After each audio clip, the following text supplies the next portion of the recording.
O jejum intermitente é um método de emagrecimento, usado para intercalar períodos de jejum com períodos de alimentação.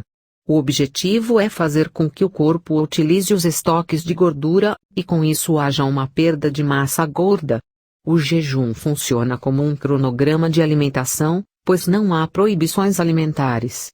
O importante é manter os horários das refeições. O jejum intermitente é como uma consequência da nossa evolução, e nesse tempo sem alimentação o nosso corpo melhora a regulação de glicose, e suprime a inflamação ativando processos de diminuição de radicais livres, retirando ou reparando células danificadas. Quando nos alimentamos, as células são estimuladas a crescer, ou seja, se uma pessoa come 3 vezes ao dia, e come petiscos entre as refeições, logo ela não tem a oportunidade de reparar as células danificadas, pois não existe o período de jejum. Quando nos alimentamos, a glicose é utilizada para energia, e a gordura é armazenada no tecido adiposo como triglicérides. No período de jejum após 8 a 12 horas da refeição, são quebrados em ácidos graxos e o fígado converte em cetonas que oferecem energia para o cérebro e outros tecidos. São as cetonas produzidas durante o jejum que influenciam na saúde do cérebro, e diminui o risco de doenças degenerativas e melhora a cognição. Jejum intermitente e emagrecimento. Alguns estudos separam os benefícios da perda de peso do jejum intermitente, mas o assunto é polêmico. O jejum intermitente pode estar relacionado com a diminuição da obesidade, com a melhora da resistência à insulina, com a melhora da dislipidemia e inflamação, comparando com indivíduos que somente perderam peso. Além disso, a perda de peso diminui os sintomas de asma em pacientes obesos, e em alguns pacientes o jejum pode ajudar nos sintomas de artrite reumatoide. Estudos epidemiológicos sugerem que a ingestão excessiva, particularmente na meia-idade, aumenta o risco de derrame e Alzheimer. No entanto, existem algumas referências que sugerem que em animais o jejum intermitente pode postergar o início ou diminuir a progressão dessas doenças. A indicação do jejum intermitente precisa ser avaliada com cuidado, porque nossos hábitos de alimentação estão muito ligados à nossa cultura, e porque as pessoas podem ficar mais irritadas com o jejum.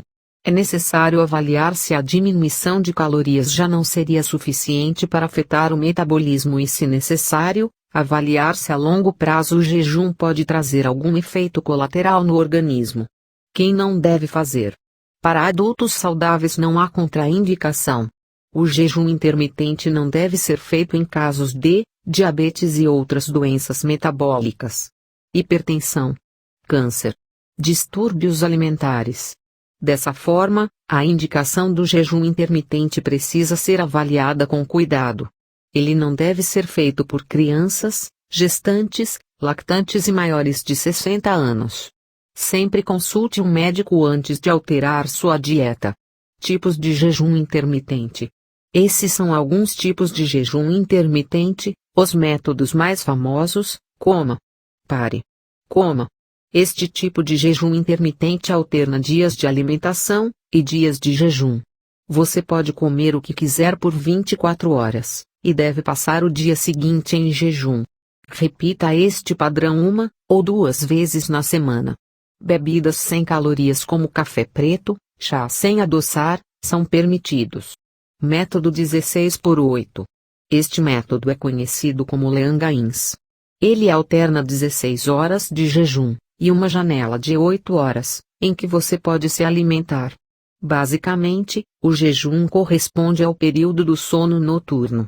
Portanto, você pode não tomar o café da manhã, por exemplo, e então fazer a primeira refeição ao meio-dia e continuar comendo até às 20 horas. Dieta 5x2. Aqui a ideia é reduzir o consumo de calorias, a um máximo de 500 a 600 calorias por dia, durante 2 dias da semana. Podem ser dias separados. Nos demais dias, pode comer à vontade, mas sem exageros. Em resumo, esses são alguns tipos de jejum intermitente. Mas, como citado anteriormente, é necessário consultar especialistas para adequar o jejum à sua dieta e rotina. Por fim, Uma boa alimentação e a prática de atividades físicas podem melhorar muito sua qualidade de vida. Se gostou do vídeo, subscreva o canal e partilhe. Não se esqueça de clicar em gosto e no sininho, para ser avisado de futuros vídeos como este. Até a próxima!